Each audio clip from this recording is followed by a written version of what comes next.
მიესალმებით თქვენს მაყურებლებს. მართებულად აღნიშნული რომ საკითხი ქართული ოცნების რეჟიმი ცდილობს მაქსიმალურად მოახდინოს ძალაუფლების კონცენტრაცია. პირველ რიგში მას არ აქვს, რა თქმა უნდა, ყველაზე მთავარი საკუთარი მოსახლეობის ლეგიტიმაცია და ხელისუფლების შესანარჩუნებლად და პლუს ამას ამ თანამდებობრივი თქმობით რო იყვნენ დაკავებული, ცდილობს დარჩენილი დემოკრატიის ინსტიტუტები, როგორც არის მედია, არასამთავრობო ორგანიზაციები, მაქსიმალურად წნეხის ქვეშ მოაქციოს, რომ საბოლოოდ გაანადგუროს. ეს მედია ნებისმიერ ქვეყანაში, რომელსაც რაღაცა დემოკრატიული პრინციპების პატივისცემა სურს, არის უნიშნელოვანესი ინსტიტუტი, არ მარტო იმიტომ, რომ უშუალოდ ჟურნალისტებმა უნდა განახორციელონ თავიანთი უფლებამოვალეობა, რაც რა თქმა უნდა ძალიან მნიშვნელოვანია, არამედ მთავარი არის აქ მიზანი და ამოცანა. მედია მუშაობს, რათა საზოგადოებამ გაიგოს, რა ხდება ქვეყანაში, რა ხდება რეგიონში, რა ხდება ზოგადად სოფლიო დონეზე, სოფლიო პროცესში, რომ მე თვითონ მიიღოს გადაწყვეტილება.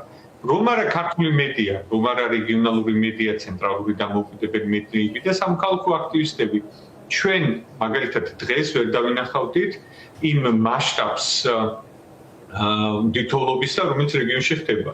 თუ შეხვალთ მაგალითად იგივე ადგილობრივი გამგებლების მერების გვერდზე, რამდენიმე დღით წინ, თქვათ, რომანტიულ სურათებს აღწერლებდნენ რა ლამაზია თოვი. და ეს იმ დროს, როდესაც ჩვენი მოქალაქეები, ასობით და ათასობით მოქალაქე იყო წყლის გარეშე, გზის გარეშე და დენის გარეშე. ამიტომ ეს არის ეგრეთ წოდებული, თქვათ, სახელმწიფო ავტორიტარიზმის როდესაც ცდილობ თავს დაესხა ყველა გამორჩეულ ადამიანს, რომელიც მაგალითად ქალბატონ იმსი არის და როდესაც ჩამოსული ვართ კოლეგები, მეგობრები და მოქალაქეები, რომ ხარ დაუჭიროთ მას. ეს არის გამორჩეული ადამიანები, სინდისის პატიმრები, რომელიც ციხეში იმყოფებიან, დააკავო, შეაშინო, რომ საბოლოო ჯამში პრობლემა შეექმნა ქვეყანას დემოკრატიულ განვითარებას. აი ხლა გამოქვეყნდა გერმანიის საგარეო საქმეთა სამინისტროს პოსტი პლატფორმა X-ზე, სადაც ის მხარს უჭერს ქართველ ჟურნალისტ მზია ამაღლობელს. ხვალ ის სასამართლოს ხდომაზე გამოჩნდება, ამბობს გერმანიის საგარეო საქმეთა სამინისტრო, ერთთვიანი პატიმრობის შემდეგ მზია ამაღლობელი. ის დაუყოვნებლივ უნდა იყოს გათავისუფლებული. ქართული ოცნება განაგრძობს კამპანიას ჟურნალისტის შეურაცხყოფისთვის, მის მიმართ, ესე იგი ასეთი რთული აღქმების ჩამოსაყალიბებლად, ასევე პროტესტის მონაწილეების წინააღმდეგ, ოპოზიციის წინააღმდეგ ჩვენ დგავართ დასაცავად თავისუფლების, ამბობს გერმანიის ესე იგი მოკლედ საგარეო საქმეთა სამინისტრო. ძალიან ღია მოწოდებაა და ღია მხარდაჭერა ჩვენი ერთ-ერთი საამაყო ჟურნალისტის მზია ამაღლობელის მისამართით.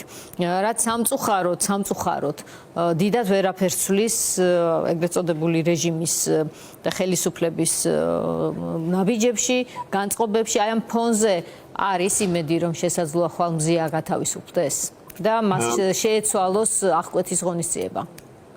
პირველ რიგში, რა თქმა უნდა, მადლობა ჩვენს დემოკრატიულ კოლეგებს მხარდაჭერისათვის, მაგრამ რეალურად ეს არის დემოკრატიული პროცესის მხარდაჭერა და ქალბატონ იმსია, როგორც ერთ-ერთი მართლაც აღნიშნეთ გამორჩეული კოლეგა მედია სივრცეში, სიმბოლო პროფესიონალიზმისა და პატრიოტიზმისა თავის ქვეყანისა, ზუსტად ამის გამო ისჯება ქალბატონ იმსია. თუმცა იგივე ქართული ოცნების რეჟიმის წარმომადგენლები ღიად საუბრობენ, რომ წინა თქვათ რუსული კანონი იმიტომ ვერ ნამუშავდა, რომ ზუსტად მედიის და სამოქალაქო სექტორის წარმომადგენლები არ დარეგისტრირდნენ ამ რისკების შემლახველ რეჟიმში. ის სოლიდარობა, რომელსაც ჩვენ ხედავთ ყოველდღიურად საქართველოს სხვა ქალაქების ქუჩებში, ის უწყვეტი მარში, ის მხარდაჭერა ერთმანეთის მიმართ პირდაპირ მაძლევს მე საფუძველს ხმისა, რომ მიუხედავად ამ მართლა ძალიან რთული პროცესისა, მაგრამ ამ რეპრესიამ მეორეს მხრივ ასეთი დიდი სოლიდარობა, ასეთი დიდი, თქვათ, ისეთი იმდენი ადამიანები გამოჩნდნენ, არაერთი ლიდერი, რომელიც თავის ქვეყნის პატრიოტია და დილით მუშაობს აღომს აქციაზე და ის გურიაში მიდის, აჭარაში მიდის, რომ მე დარწმუნებული ვარ, მედიის წარმომადგენლები სხვადასხვა ფორმით, სხვადასხვა საშუალებით, მაგრამ ყველაზე მთავარი რაც არის, მაინც მოახერხებენ საზოგადოების ინფორმირებას იმ გამოწვევების წინაშე, იმ რეალური პრობლემების წინაშე, რომელზეც წინაშე საქართველოს დგას. საქართველოს არაერთი პრობლემა ქონია ჩვენი არც თუ ისე პატარა ისტორიის მანძილზე, მაგრამ საბოლოო ჯამში ზუსტად ასეთი ხალხის ძალისხმევა, გაერთიანება გადაარჩინა ჩვენი ქვეყანა და დღესაც ეს იქნება. ხვალ ზეგ ჩვენ გავიხსენებთ ამ კანონის მცდელობას, იგივე თქვათ მორიგი რუსული კანონის მცდელობას, დღეს ვენეციის კომისიამ, მორიგმა დემოკრატიულმა ინსტიტუტმა, როგორც მოსალოდნელი იყო პირდაპირ ღია ტექსტით უთხრა, რომ ის ცვლილებები, რომელიც რეჟიმმა მიიღო, ცალსახად არ შეესაბამება ნებისმიერ დემოკრატიული ქვეყნის სტანდარტს, მაგრამ ზუსტად ეს სოლიდარობა, რაზეც საუბრობთ, რომ რა გვაძლევს იმედს, ის გვაძლევს იმედს, რომ დღეს ქართულ ოცნებას მხოლოდ ავტოკრატიის ფორმალურად გასაფორმებლად დაბრკოლება აქვს, ესე იგი მოსახლეობის წინააღმდეგობა. თორე ძალადობს საკუთარ მოსქალაქეებზე, ლეგიტიმაცია არ აქვს და კანონით ცდილობს მაქსიმალურად წნეხში მოაქციოს მოსახლეობა. მაგრამ იმიტომ რომ საქართველოს მოსახლეობა ამას არ ეგუება, იმიტომ იგივე მედია, რომელსაც პირდაპირ მნიშვნელობით საკუთარი სიცოცხლის ჯანმრთელობის ფასად ამ შეზღუდული რესურსების საშუალო ფარგლებში მაინც ახერხებს საზოგადოების ინფორმირებას. ამიტომ ყველა ერთ ნავშევს ხედავთ, ჩვენ ქვეყანა ერთი გვაქვს, ამის დაცვა არის აუცილებელი და ვინც როგორ ახერხებს თავისი პროფესიით იქნება თუ სამოქალაქო აქტივობით, იცავს ქვეყნის თავისუფლებასა და მომავალ ევროპულ. დიდი მადლობა.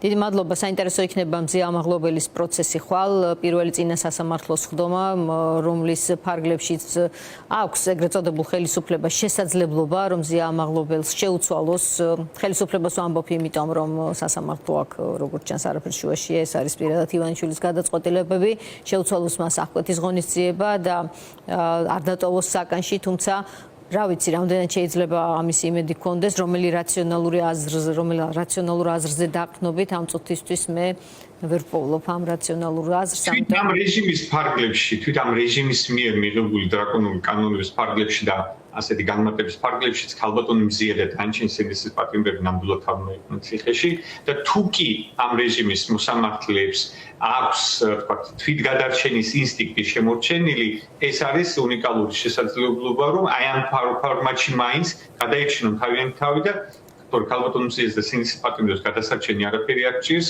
ისინი დიდი ასოებით არიან შესული საქართველოს ისტორიაში და როცა გამოვლენ, რა თქმა უნდა, ემსახურებიან თავის ქვეყანას და პროფესიას. თავიანთი თავი ამ ადამიანებმა და უნდა გაათავისუფლონ ქალბატონი მზია და ყველა სენესის პატიმრები.